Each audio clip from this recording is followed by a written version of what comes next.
But first up, it's Dundalk at home to Sporting. And Liam Buckley's Sporting side knew that a win at Oriel Park was needed to stay in the race for Europe. Dundalk in mid-table, hoping to see the season out with a couple of wins. John Kenny has this report. Dundalk hadn't picked up a single point from Sporting Fingal in the league this season and started the better of the two when Faz Kadozovic forced Brendan Clark to save with his legs. Stephen Maher couldn't force home the bouncing rebound.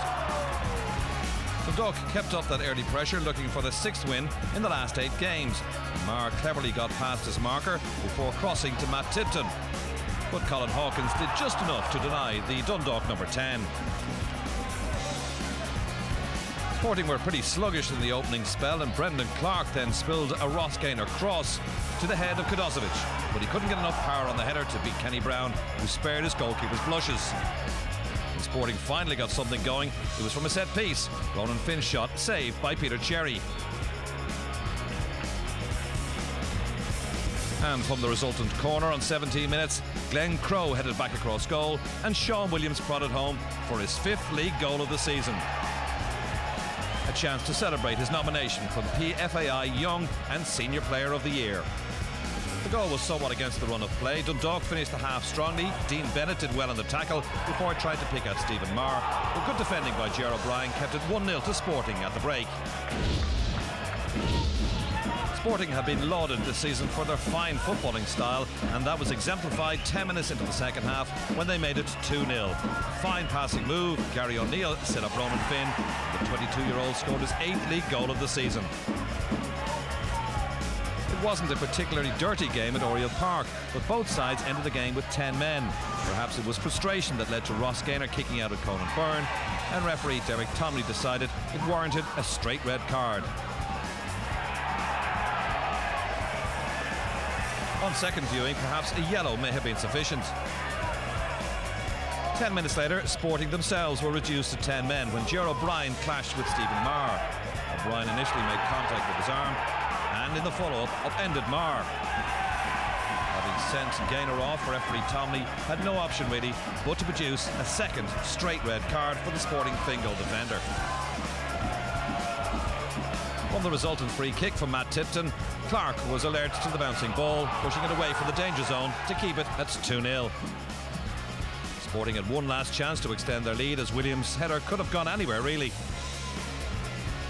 A 2-0 win for Sporting. They now lie a point behind Sligo in the race for 3rd and are at home to UCD in the final game of the season next Friday.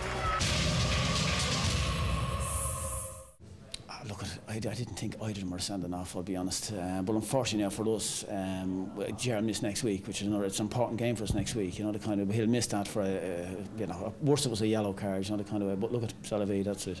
If you look at Wayne Hatswell's yellow cards, you know, he has 3 tackles in the game. You know, if you look at Gary Breen's decision, where some people say he come in with an elbow, but I've studied the video as well, and the copy that I've got, it's very, very, very harsh. And tonight's one, I'll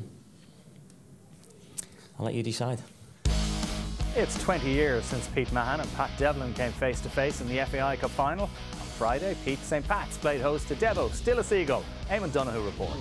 Visitors Bray were the first to threaten on Friday. Shane O'Neill away, but Conor Kenna with the timely interception.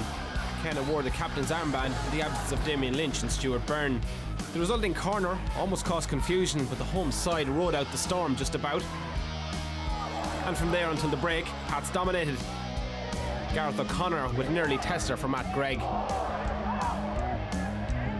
Injuries to Derek Prendergast and Sean Houston meant a rare start for 39-year-old Colin Tresson, and his experience wasn't enough as time and again Pats powered forward. Danny North should have made more of that. But a temporary reprieve at best.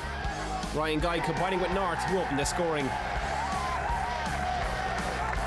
David McAllister and Vinnie Faherty laid the groundwork as Pats doubled their lead in the 33rd minute. Faherty proving a handful, and North with his 6th league goal since joining this summer. It could have been 3-0, O'Connor darting at the Bray defence, and Sean Stewart unable to make more after being played through. Pat Devlin was forced to play the inexperienced Nicky Byrne at centre half. He received a let-off. Looked like a foul on North. Referee disagreed. Not quite flying without wings, more like flying by the seat of your pants. The second half saw improvement from Bray, and they could have pulled one back within the first 2 minutes, but Gary Rogers denied O'Neill. However, the Saints still carved out the better of the chances, North going close, as a content Pete Mahon watched on. Similar setup, similar outcome, this time Vinnie Faherty involved. The score remained at 2-0. Wanderers were clearly struggling to cope with the aerial bombardment. Faherty again dominating, but he couldn't add to the scoreline. Pat Devlin introduced Richie Baker, and his class and experience briefly troubled the Pats rearguard. Chris Shields off target after good pressure from Noel Haverty. 2-0 the final score, defeat for Bray, but automatic relegation avoided. Pats look forward to a visit to Sligo and beyond. We worked hard at the end of last season to try and get the players we wanted. Obviously we will have to strengthen the team, there's no question about that in certain areas. But we'll have a look at that, we'll just get the season over. We haven't approached any players unlike other clubs who have approached ours. But we'll do our business right in a respectful way, and we'll do it after next Friday night. Well, it's been an amazing turnaround since Eddie left, and all credit to everybody. Keith Long has done a fantastic job on the training side, and tactically we've all worked very hard to get it right. But you know, let's not forget the players. A lot of them, as I said, will miss the playoffs because of their injury, but they all done very, very well. Sean Hughes and Derry Pendergast, the likes of John Mulroy, you know, they've all played their own part in it. So here's how the Premier Division table looks. Shamrock Rovers pole position now going into the final series on Friday. They've 2 points to spare from Bows and a 4-goal better goal difference. The battle for third place also to be decided on Friday. At the bottom, Drogheda down in Galway will play off against Bray Wanderers to avoid a relegation promotion playoff against either the second or third place team in the First Division. Well, Colm, St Pat's and Sporting Fingal both keeping the pressure on Sligo going into the last series of matches on Friday.